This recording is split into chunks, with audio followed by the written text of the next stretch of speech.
Hey guys, John here from SynRC. The long-awaited setup video for the F-35 is going live now. I had a good day today. Just got back from flying the Carbon Z-Cub on floats at Lake Lockmere down the street from my house, over that way somewhere. And it was a ton of fun, but now it's time to do the... well, this is fun. It's time consuming to go through the setup process and what my thoughts are, the reason why I set things up the way I do. Those of you guys who ask why it hasn't come out yet, well, the simple reason is, while I might be an F-list celebrity or maybe an F- list celebrity on the internet, I do have some presence, and the words that I say do get taken seriously by a not insignificant amount of people. So I take what I say and do very serious, and I don't put out setup videos, generally speaking, unless I'm 100% confident that what I'm talking about is going to work. And the only way to really do that most of the time is to make the setup, fly the setup, show you what it's capable of, and then come back and show you what it was that I did. So that's what we're going to do today. I like to have integrity. I like to stand for something, and I don't want people to think of me as one of those reviewers that gets a plane and then flies it once or twice, sells it off, gets another one, recycles through it. Even the stuff that I've gotten here, like the Ultimate down there, which I paid very little for, or the V1200, which I also paid very little for, I still take my, what's the word to look for here? I take the words and actions that I have and say seriously, and still go back through my content and show you guys that, hey, there's stuff that I can do, and there's things that I can continue to improve on that I hope you guys can learn from. Hell, even for example, the V12, I've got a 10x10 propeller coming in for that thing. I want to see how fast it can go. So we're gonna take that back up sometime probably next week and demonstrate that once the new prop comes in. The Ultimate, I've got a new prop on that, a 13x5. I'm just waiting on a good day to take it out and show what it's capable of with that. So yeah, while I'm getting to a point where I do get sponsorships and people are willing to send me things to show off, and I tell you guys every single time, so you don't think that I'm just getting stuff and then just selling it or something. I do like to take what I do seriously, and I want to make sure that you guys know that I respect you and that I'm not about just pumping and dumping airplanes. I want you guys to see what these things can do. So if I can get a model on the cheap and really ring it out, so much the better for me. And for you in some ways too. So anyway, back to the point. Let's go ahead and make this quick, or as quick as I can make it. This is not an easy plane to set up when it comes to getting the core fundamentals down, such as the Tailerons and the independent nose wheel and the Flaperons. So let's deep dive into how I had to do that. I'm going to start with the Tailerons and the Flaperons first, because that's not something this plane is going to come with out of the box. Unlike the F-22, which is on the wall here behind me, all the servo leads weren't up in the front where I could easily just pull them and set them aside and change them. I had to physically go in and actually cut and solder new connectors in place to make it work, which was unfortunate, but I knew that going in because I've actually seen a friend of mine with this model before. So you can see that I mounted the receiver underneath. I've run the wires for the antennas, one across the top here and one to the front here. I get very good signal reception that way. Highly recommend that you do this. Never take a plane up unless you've set the radio up correctly. Not just the setup, but also the reception. Super important that you get that right. I'm using a voltage lead coming from my AR8360T, which is going to feed right into the ESC lead here for the battery. That gets me real-time battery info on the fly, so I don't need to use timers anymore. So you can see that I've simplified everything as much as I can. Obviously, once it gets into here, I don't really care how clean it is. I just want it to be clean in the back so it doesn't catch the battery. Ultimately, what I had to do, if I recall correctly, for the ailerons, yeah, for the ailerons, it looks like, and for the stabilators, I had to physically cut both of them and then resolder and reheat shrink new connectors on there. So they came wide, basically. And, oh, that actually came loose. I need to plug that back in place. They came wide, and they didn't have any easy way to unwire them. So instead of pulling the whole lead out and rerunning the lead, what I did was I just cut the lead right behind the Y connector, right behind the servo lead itself, which I can probably... I need to go ahead and get my tweezers so I can show you guys what I'm talking about. So it's a little bit more obvious what I did. But I know the right elevator is number 3 here, so I can just gently rock that out. Come on out, babe. Come on. Come on. You can do it. All the way. There we go. So you can see where the split was originally is right here. And I cut it up here. I could have electrically wrapped it, or electrically taped it. It didn't really matter that I did that or not. Same thing was done to the ailerons as well to make them independent. Okay. It's annoying to have to solder them and make new connectors, but it makes the setup that you've seen me fly possible. That lets you push this plane to its limits, to let you get the full potential roll rate out of it, to get the most travel out of the surfaces, to get the most mixing potential, which doesn't exist in the stock configuration. It can't exist that way. It's just, that's the way it's been set up by Freewing. It's unfortunate that they chose to continue shipping it this way. But for, I'd say, half an hour's worth of work, I wasn't suffering too much. So let's go ahead and get this voltage lead back down in here. Okay, so I'm not going to show you how to cut and solder that. There's plenty of tutorials for that kind of stuff on YouTube. I am not an expert on cutting and soldering. I would say that anybody who knows how to properly cut and solder would say the stuff that I do is kind of cringy. Just because, well, I just do it to be quick and effective. I'm not trying to make a pretty solder joint. I'm just trying to make sure that it works. I didn't even do it with flux. I actually have a tub of it over there I just picked up. But for the time being, I work with exclusively nothing more than, or when I did this, I was just using nothing more than, you know, hot join solder. And it works. I've done it on the F-15 behind me. I had to use the same technique to solder new connectors on and get the stabilators to be independent so I could run them differential as ailerons. Same thing I did with a couple of other models here too. So it's just, sometimes it's necessary. Knowing how to solder is really helpful. I need to learn how to properly solder, so that's one of the reasons why I picked up flux, so I could start getting better, cleaner connections and better joints that'll stand up to stress and let me make better looking connections, just as a point of pride. I feel, generally speaking, that if you're going to do something, you should do it right. So that's one of the reasons why this setup is going to be so involved. Because yes, will the plane fly well with just stabs moving up and down and ailerons being linked together? Sure, it'll work okay. But to really get the full potential out of this plane, you need to actually make physical modifications to it. And because I'm flying, generally speaking, on 4,000 6-cell batteries, the Smart 50Cs here, I can shove those as far back into the plane as I can get them. This is about as far as they go into the model, which isn't bad. And gets it so that I can get the center of gravity to balance right about here. So if I put my fingers there, yeah, they're actually, it's balanced perfectly at the screw hole for the wing. So my fingers are resting right here, if you can see all that. And right behind the screw hole, it rests slightly generally nose down. So at the screw hole, it's balancing perfectly.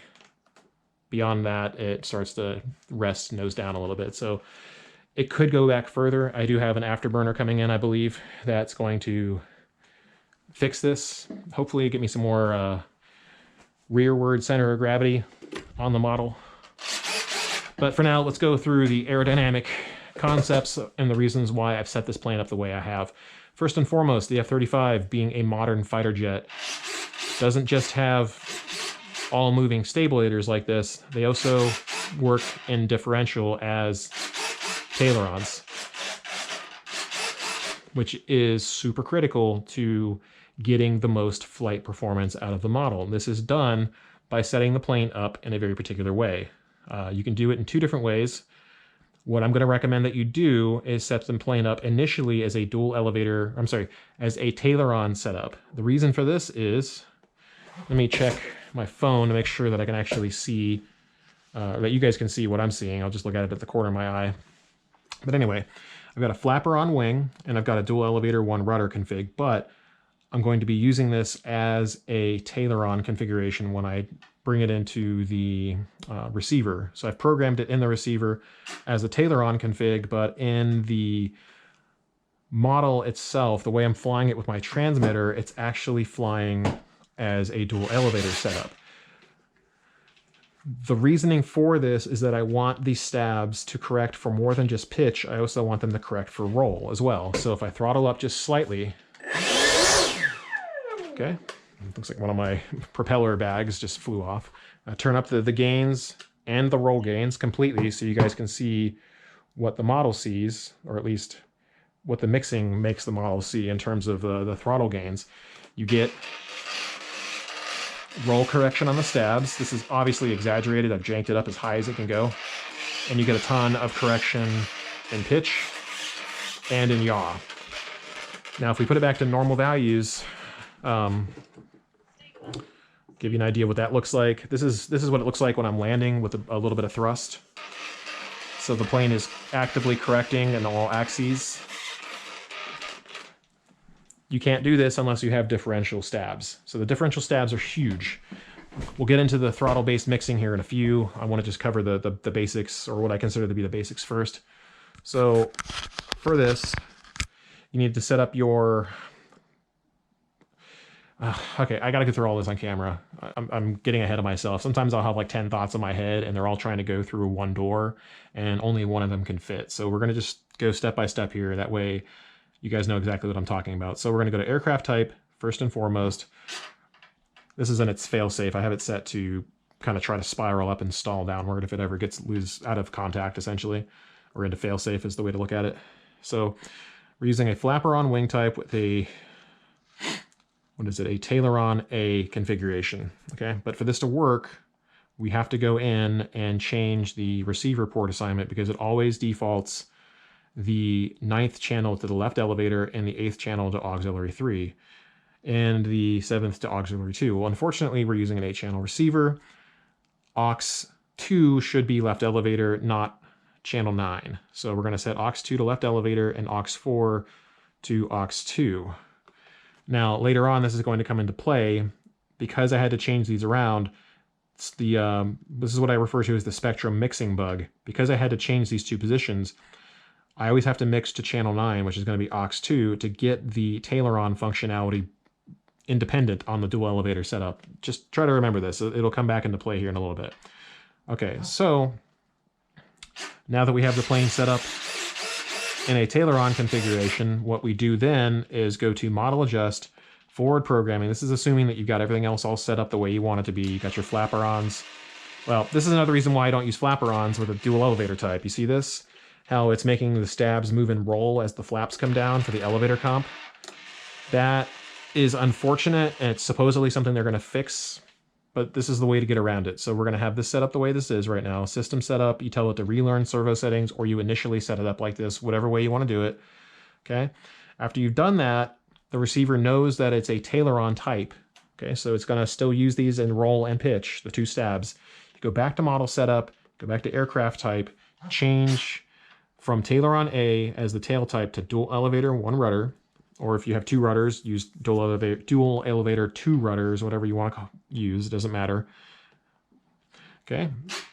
Now, you see how, because I didn't change the channel assign, the left elevator isn't working? That's because it thinks it's on channel 9. So we're going to fix that. Go to Model Setup, Channel Assign, Proceed, Receiver Point, can't talk. Receiver Port Assignment, change channel 7 to left elevator, change channel 9 to aux 2. This is because the left elevator is physically connected to channel 8, or sorry, channel 7, and channel 8 is the nose gear. All right. Something's still not working. I must have screwed something up. Go back to it real quick. Okay, receiver port assignment. Yeah, I screwed it up. I didn't change channel 7 to left elevator. There we go. Now it works. This works in safe as well. One drawback to this is if you don't have a Taileron mix set up in your mixing, when I go to turn this off, see how the stabs move in the wrong direction? You have to have the Taileron mixing turned on for it to work in safe. Not that it really matters much. If you're flying an EDF, generally speaking, you're not going to be flying in safe. You have enough experience most of the time to not need it. I personally only use safe when it gets so dark or I'm in a maneuver where the plane, especially with it being as gray as it is, blends into the sky so well that I need to flip a switch and just remember what orientation I'm in. Sometimes you make mistakes. You don't have to be old. You don't have to have bad eyesight. Even people with perfect vision like me, I can still screw up, and I do quite often. And I'm 37, soon to be turning 8. 38, that is. All right, so that covers most of the mixing. I want to show you the flap setup on this. And when I say most of the mixing, I'm talking about most of the setup. I'm sorry, there's more to this than that. Position 0 is 0 and 0, of course. Position 1, this is all assuming 150% rates. So we are using 150% rates. Keep that in mind. That's going to, if you guys just use 100% rates, I can translate those values for you if you can see them on my screen. Position 1 on the flaps is 25% flap and negative 15% elevator. In 100% values, that means 29% flap and 22% elevator. At full flaps for landing config, you're looking at negative 50 on the flaps and negative 25 on the elevator, but translate it to 100%. That is negative 57 on the flaps and negative 37 on the elevator. Mine is set to deploy over 10 seconds to reach full flaps, and then 5 seconds to come back up, 10 seconds to move down and take off mode, and 10 seconds to move to landing config. This is because I want as little interruption over with the airflow as possible. I do the same thing with the F-14 because the F-14, as you go to drop the flaps, the disruption to the airflow with those thin wings causes the plane to pitch down quickly, even with the elevator correction. So even though this has elevator correction too, it does get a little squirrely as the flaps are coming out. The longer it takes for that to happen, the more the plane will stabilize, and the less you have to fight it, and the more good it's going, the better it's going to look as it flies. Let's pull the gear up. All right. I'm also, for reference, I'm using AGFRC B13 DLMs in the elevators, or the stabilators here. They are incredibly powerful. These things put out almost 4 kilograms of torque at 6 volts. And I'm using AGFRC B11 DLS servos in the wings for the ailerons, or more accurately, the Flaperons. Those put out roughly 2.8 kilograms of torque, which is all you really need on the wings. They don't have as much of a pitching moment as the stabs do. So I want as much torque, as much high strength material as I can get in the strong, like the most subjected to force part of the plane as I can get, which is the back of it. And then the wings, while they do get a lot of force, they don't need servos that powerful. So at least not in my opinion. The plane flies great with them. And because these are these are higher priced servos, they have more precision is what I mean to say. So they're actually better than the stock Freewing servos. As you can see me barely moving the stick, you don't see any stepping. There's tons of resolution here. See how precise that is? This is with 80% expo on pitch and roll. So you can see just how well this responds to my commands. This works on both roll and pitch. All right, so we've covered all of the major systems of this jet. Let's go ahead and get into mixing now. First and foremost, because I'm using 150% rates, I use gear-based rates. With the gear out, I get, what is this? 67% pitch and roll, and I always have my rudder set to 90% expo. with 100% rates. So 67% of 150 is 100%. It doesn't sound intuitive at first, but trust me, that's how it works. If I set it to 47%, it would be 70% for low rates. But for the low rates on my gear, I wanted a little bit more roll and a little bit more pitch with 50% expo. This gets me a very controllable model at the when the plane's in landing configuration. When the flaps are out, you do lose a little bit of elevator authority. So that's one of the reasons why I went from 47%, aka 70% rates, to 100% rates. This is all the pitch authority I had prior to moving up to 67, aka 100% rates. This is going to produce a much more controllable plane. Not that it wasn't controllable before, but I should get better flare authority now, which was kind of lacking on my maiden flight. I had one great flare, but then I misjudged where it was going to land, and it hit a rough patch of concrete, and it was kind of oof. Okay, so gear-based rates are super critical to me to maintaining flight performance, especially as the plane comes in or takes off. With the gear up, I get 150% travel. It's not a huge difference, but you can see the difference there. It is there. It's mostly a difference on expo now. Like at 80% expo, I'm halfway through the stick, and as you look at the center here of the curve, I'm halfway through the stick, and 50% travel on the stick produces 15%. So I'm barely doing anything with it. As I go further, I get more, and then I get the full deflection. Some people don't like flying like this, and I get it, but here's why I do it. Watch this and keep this in your mind. So this is half stick right here, right? I'm getting 15% travel. This is enough to make amazing rolls that look very scale and realistic. Say I put that down to 15% expo, like some people like to fly. At 50%, I'm getting 43% travel. For me, that would be almost uncontrollable because I don't get anywhere near as much precision like that.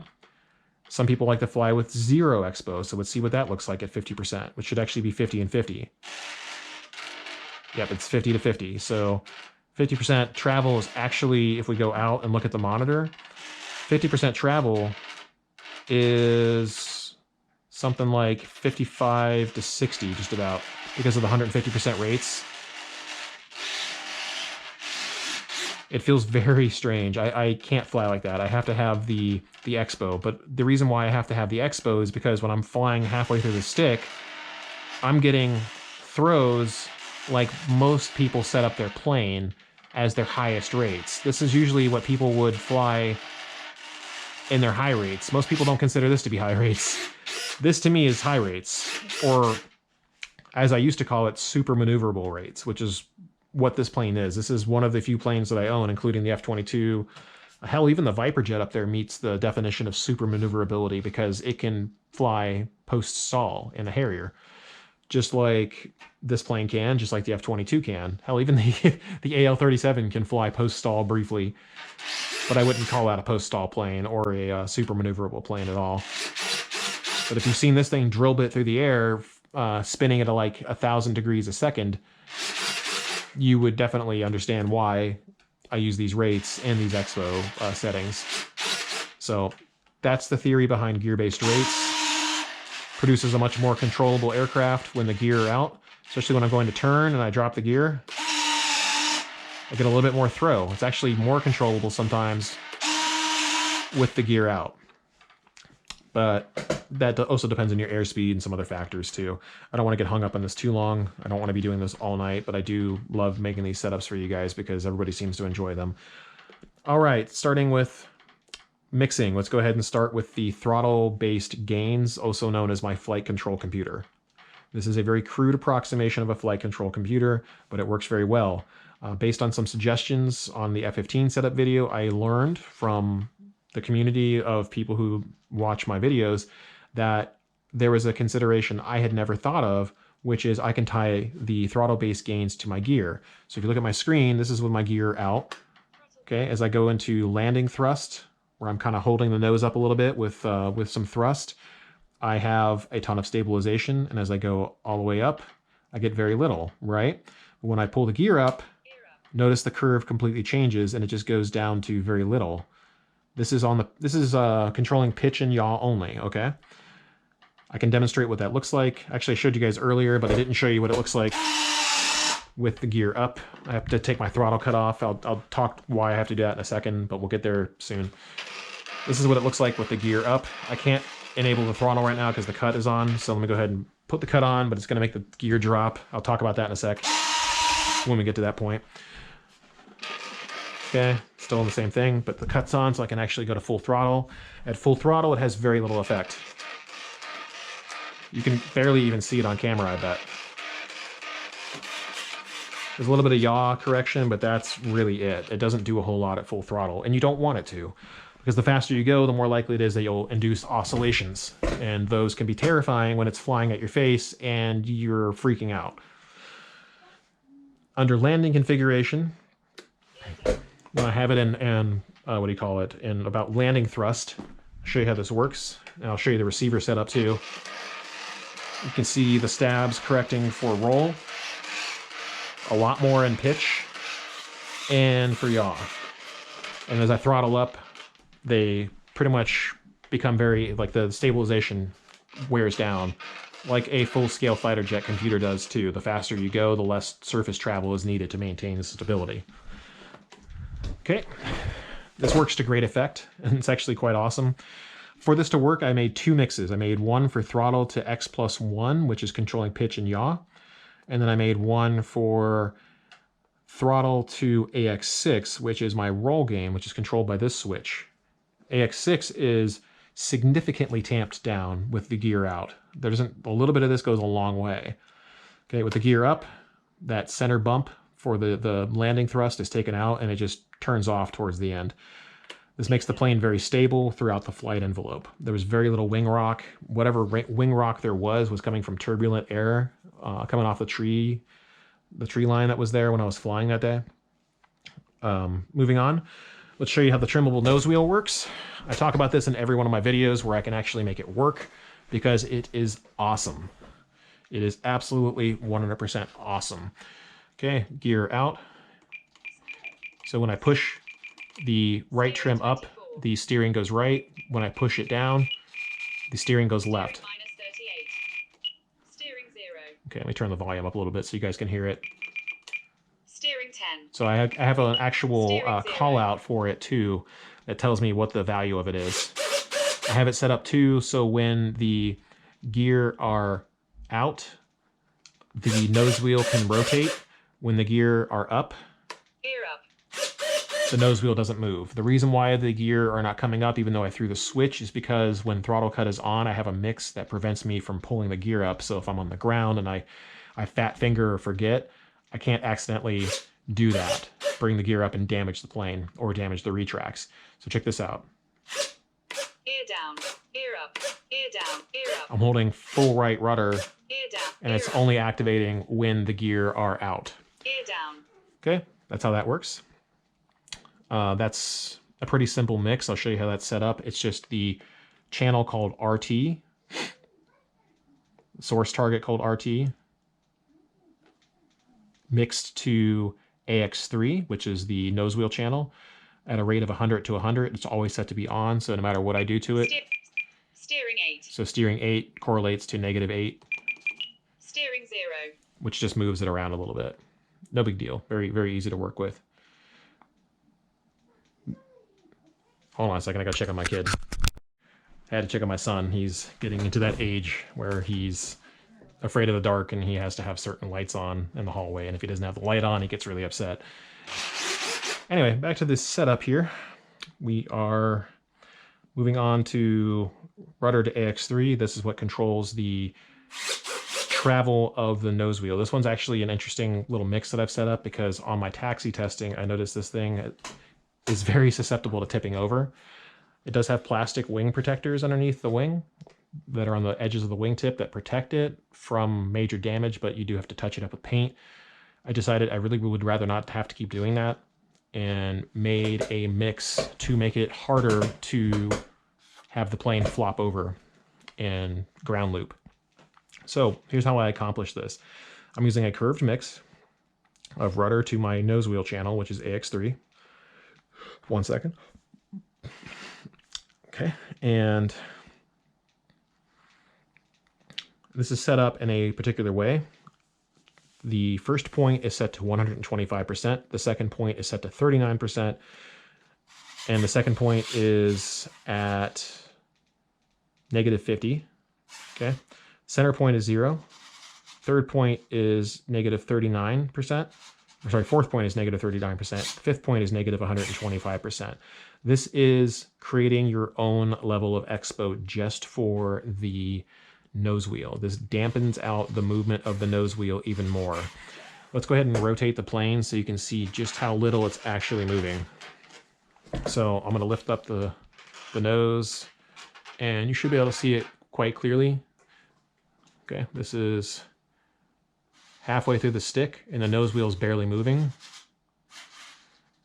At full deflection, it moves all the way that it actually can possibly move. But throughout most of the stick range, it doesn't do that.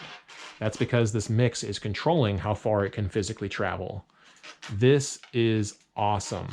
I tested it out shortly, I think it was on the second flight, the agility testing video. I tested it with Scott because it was already starting to ground loop again, and it was driving me nuts. I find it unacceptable that the plane ground loops that easily. Let's show what this actually does on the monitor. So halfway through the stick, the rudder is moving 50%, but the nose wheel is moving 23%. So I'm getting half of the travel while I'm still getting a good chunk of rudder movement, right? At 100% travel on the rudder, I'm getting -60%, or sorry, 65%. And at full travel, I'm getting 125%. And that goes both ways. So this really, you can see both of them moving here. This really deadens out the travel on the stick and makes it much less likely to ground loop the aircraft. It becomes even more prominent when I'm here at, let's say, 25% rudder. I'm only moving the nose wheel 10%. So it's barely moving. Something you may want to consider doing for yourself. It's pretty easy to set up. I've showed you guys how it's done. You'll have my IX20 setup file if you want to look into this yourself. Next step here is my aileron to AX2 switch. This looks like, yeah, this is my, what do you call it? This is a mix that's being affected by the Spektrum Mixing bug. Remember when I said the left elevator channel was defaulting to auxiliary 2 or channel 9? Well, unfortunately, I had to set, when I had to change that position, this is what it's looking for. If I switch it from AX2 to left elevator, you can see I'm not getting that movement. But if I set it to AX2, now I'm getting that movement. So there's two versions of this. This is a curve mix as well, and I'll show you why I have it set up as a curve. Actually, I'm going to roll the chair back so you can see what I'm doing. So this is on a curve only when the gear are up. When the gear are down, I want it to be a 1-to-1 ratio. Gear up. With the gear up, the expo mix is coming into effect. This is my own electrical customized expo, whatever you want to call it. I'll show you how this works. When I move the stabs and roll and ailerons and roll, when I get, what is it, 20% roll on the ailerons, I'm getting 13% on the elevators up until I get to, what is it, around 50.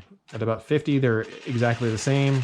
And then the elevators, or sorry, stabilators move 150% because the ailerons can only move to 115 or so up and down. I had to lock them from moving any further because they were physically binding. These AGF servos can move so far with the servo arms that they have that they were actually binding on the foam. I would have to cut this out and make it even smoother for it to work correctly. I just decided it wasn't worth doing that. So I set up an absolute travel to prevent them from going any further. So that mix, again, we'll go back to that. Aileron to AX2 is controlled by switch A. Again, with gear up, I get full travel. That's deadened a little bit in the center with aileron to AX2 and the switch for the gear out. The stabs move as far as the ailerons do, which is 100% basically. So this should give you an idea of what's going on here. If you set these points, like this one, it's set to 25, and that's 12% movement, and at 25 with 12% movement on both sides, so that I get that nice dampened response in the center. So it's less touchy. It's even more expo on top of expo. But again, when you've seen what I can do with this jet, you see why I need that amount of controllability to it. Okay, let's get into the fun stuff. Now that the gear are up, elevator to left aileron. This does nothing in the beginning here. FCS high G. This is my high G maneuvering mix. If I really want to do some awesome sliding, I can just dump the flaps out as I'm pulling. I haven't tried this one yet much, but I should. I think I'll do that in the next coming uploads on this jet. As I pull the elevators up, the flaps dump out to increase the lift that the wing is generating, which makes it pull around the curves even faster. Then I have an alpha mix, which is a little bit more complicated. FCS alpha. So what this does is I pull up to -15, so I'm pulling up 15%, and that gives me a value of 27% up on the stabs, and that goes a little further up because it's on an expo, so they keep moving up a bit more. Once I get to 50%, they start going down, and then they start dumping some of that spoiler-on effect and turning it into additional lift to keep the nose up. That's the theory on it. This is a new thing that I've done. I didn't try this version of it out yet. I'm going to. This allows me to hold the stick in various configurations, so the further I go, different effects can be tried. I want to see what this can actually do. 22.8 volts. When I push down, it has a different effect, so 1 losses, 5 holds, 100% that's strength. something I want to play with next time I fly this, is see if I can actually get nice low-level alpha by modulating the stabs and the ailerons reflexing up and down to kind of help maybe fight off some of that weird pitching that it was generating before. Okay, out of that, we're on to elevator to left aileron switch B. This actually doesn't do anything. I thought it was going to. I guess I just never got around to setting that up. You can ignore that. I already talked about throttle to AX6. Here's the gear switch I was telling you about. This is why if I throw the throttle cut on, the gear automatically come out, and I can't pull the gear up or down. This is a lock on the gear. It prevents me from pulling the gear up when it's on the ground, because I always have throttle cut on when I'm not like actively trying to fly. This is a mix of the source target being not channel, but switch H. So H mixing to the gear channel. So the actual switch position is like its actual numerical value, depending on being up or down, is mixing to the gear channel. That is a rate of 0% to -125%, and with an offset of 100%. That causes the gear channel to always be driving 150%. When I pull the gear up, it still stays at 150%. Throttle open. When I let the throttle cut off and put switch H down to 0, now it can work. But otherwise, it always mixes it back to 150%. Throttle open. This is a really good system to have in place. I would recommend considering doing that. Okay, my little spoiler mix. This is a fun one. Switch C to left aileron, mixing at a rate of 0 to -100% with an offset of 100%. This can only work, I believe, it has to work with the C switch in the second position. I need to create a call out. So I'll actually go over how to make call outs on the IX-20, and which also applies to the IX-12. Let's go ahead and do that real quick. But this only works with switch C being in position 2. That way I can't accidentally enable it in flight. So we'll go to model setup, audio events, switch change reports, create a new, oh wait, I already have one here, but I'll just erase it and create a new one. That way you guys can see the process that goes into this. Okay, you actually have to enable some of these to turn it off, which is interesting. Okay, switch is set from inhibit to switch C. At position 0, we're going to change this to wing normal.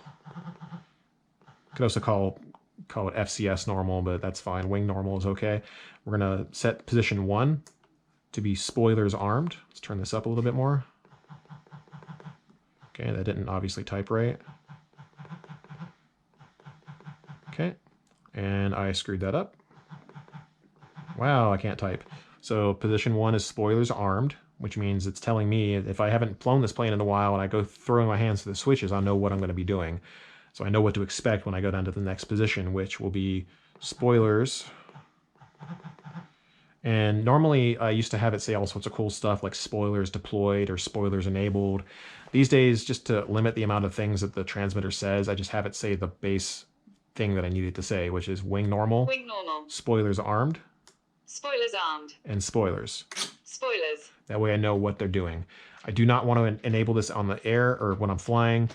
I could. I don't think it would cause too many issues aside from the creating a quick pitch up moment. The plane would immediately pitch up just because of the that's what crow type reflex tends to do. Anytime the ailerons both point up, it always induces an immediate pitch up, especially the further away from the or further out on the wing they are. The further out on the wing they are, the more severe the pitch up is.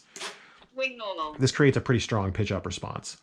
When I did the testing with the alpha testing, it was definitely doing its thing really strong. It was making the nose point up hardcore, up to the point where I could get it to hover. So that's how you make an audio call out. That is also how you make the setup for the spoilers work. This should only be used on the ground unless you really want to do it in the air.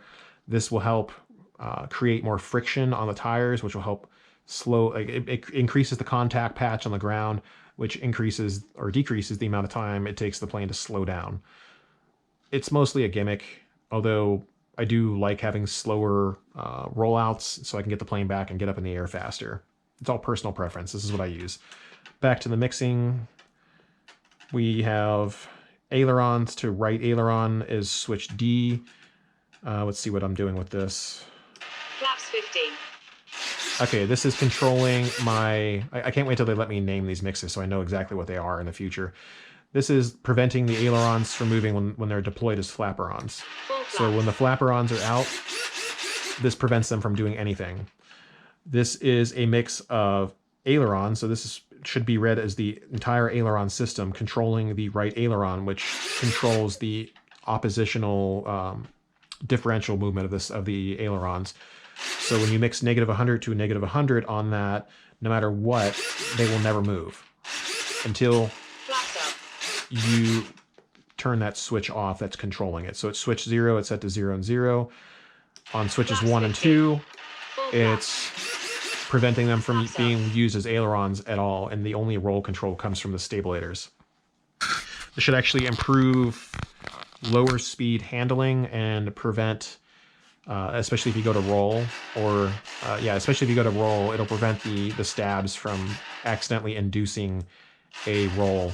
I may go a little further with this and even reduce or eliminate the aileron compensation for the stabilizer, so that it can't, like, these can't be used for roll at all.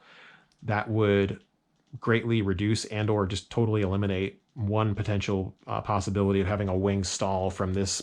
Like say it starts dropping this wing, that one comes out further, that would aggravate a stall.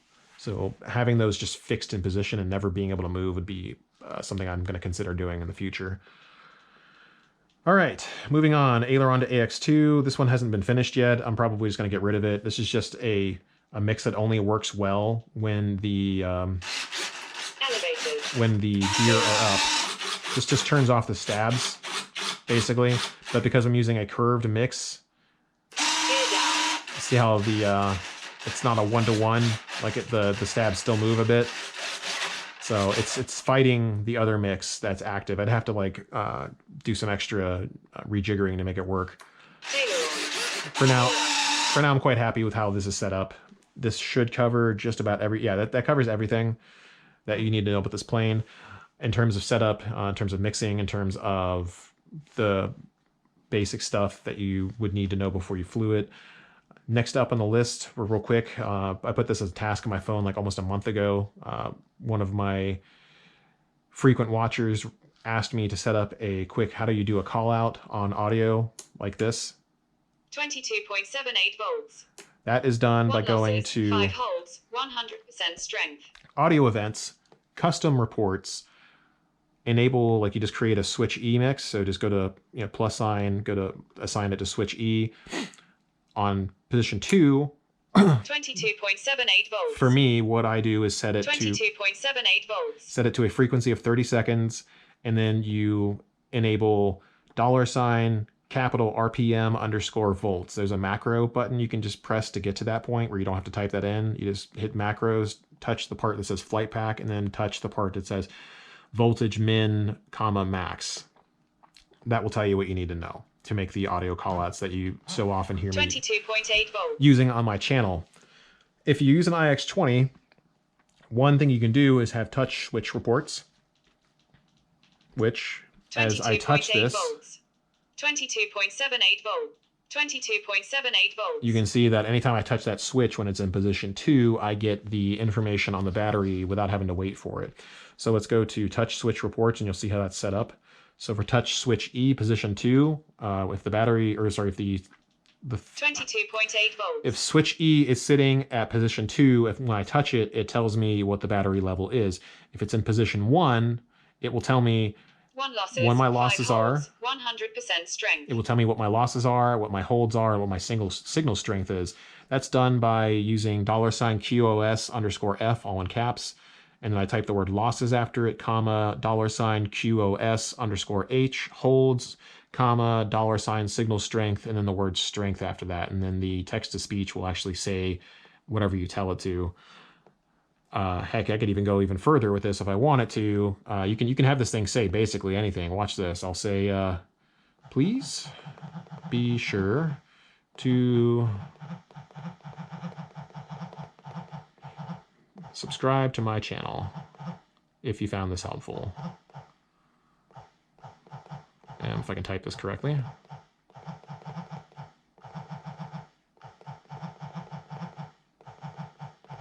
Okay, watch this. And then I touch this. Now that I'm set it up, it's not going to do it, is it? Please be sure to subscribe to my channel if you found this helpful. See? Pretty simple. I don't normally beg people for subscribers, but, I just thought it was going to be kind of cute to give you an idea of what this thing can actually do. You can have it say damn near anything. Anything with a $sign in front of it is going to be something you'll find inside of the macros. The quality of service stuff like frame losses, holds, and signal strength is going to be found inside the QoS area. You can get information on what your remote receiver is seeing. If you have an AR10360T, you can get the remote receiver A and B info. You can get frame losses, holds, and signal strength. It's really quite awesome. If you have other telemetry you want to know about, you could set up altitude. For example, I think I have altitude set up in here. So if I press this button here, minus 4.8 feet. Okay, this is a barometer that it's using to get that information. So I can always go into the telemetry menu for the altitude speed amps window and just reset the altitude. Now it should say 0.1. 0.1 feet. Simple as that. If I had the airspeed sensor, or sorry, the GPS sensor in here, I could get the current ground speed at any given point, which is also super useful to have, which is actually currently mounted in the V1200. Whenever I want to get feedback on how fast the plane is going, I'll take it out of one plane and put it into another because it's kind of a novelty thing. I only keep it in the Speed Demon up there for now, but on other planes I could put it on them too. All right, guys. One last thing. I just remembered I didn't show you the receiver setup, so let's go ahead and go into there. Under gyro settings, AS3X settings. I will tell you again that I'm using adjustable gain. Okay, and let's go ahead and demonstrate what some of these mixes actually look like. This is what my mixing looks like with, or sorry, my stabilization looks like with the gear up. 11 with this is all based on throttle, right? So with my throttle based at nothing, like just dead, my roll gains are 11, my pitch gains are 36, and my yaw gains are 32. As the throttle advances, the pitch and roll and everything else becomes almost nothing. Roll turns down to 4, pitch turns down to 28, and yaw turns down to 25. When I put the gear out, Gear down. roll still stays the same, but roll goes up to 15 at its maximum. Pitch goes up to 63, yaw goes up to 55, and then at full throttle, roll goes down to 2, pitch goes down to 6, and yaw goes down to 6. That's only with the gear out. I could probably fine tune it so it's very similar on both, but this is actually flowing very well. I don't want to capture the gyro gains. I don't see any reason to like lock them in place, because when you have a fast jet, what works at a lower airspeed won't work at a higher airspeed, and vice versa. If you only tuned your jet to work at a higher airspeed, when you go to low level speeds and the plane starts hitting severe turbulence, it's not going to be able to correct for it. The stabs and the ailerons on the rudder won't move enough. So that's what this system's for. The gain sensitivity is set to 2x so that I can get extra fine tuning on this. I might even set it to 4x, but for now 2x seems to work fine. That's what I'm using in the F-22. It's actually what I'm using in most of my jets now. I don't even use I used to use the heading mode, so some of these switches like this one should still say heading. Heading. But I don't use heading anymore because it was making the planes fly really stupid and weird. AS3X. So I need to change the call out from heading to like stability or something like that, because it's usually additional stability. Actually, if I go to the gains channel, so you'll see I'm flying with 80%, 80%, and 70%. Heading. And then 90%, 100%, and 80% on the stabilization version of AS3X. That's the best way that I can think of on the top of my head. The standard AS3X, and the turn this down. Standard AS3X versus Heading. extra stable AS3X, which is standard is 80, 80, 70. Heading. Extra stable is 90, 100, 80. That is roll, pitch, and yaw. AS3X. That should give you everything you need to know when you plug that info in and then you adjust it with your own curved mix for a throttle-based gain system. You'll see really just how much better these planes fly. And the best part about all of this is you can turn it completely off. This one controls pitch and yaw. Stabilizer disabled. And this one controls roll. Roll stabilizer disabled. And I could fly it entirely without any stability if I wanted to. Stabilizer normal. On days without wind, I might consider doing that. But for generally speaking with jets, especially the fighter jets, they fly better with the stabilizers because it makes them fly more like they've got an active flight computer. Whereas 3D planes fly kind of weird with extra stability, and they don't fly to their actual potential because the computer is always fighting you. So they set up on the F-35. That should cover everything. Links will be in the description for everything that I've used here, including my transmitter, my receiver, the servos that I use, the batteries that I use. If you guys could consider picking up anything from that. And the GoPro stopped recording here. Weird.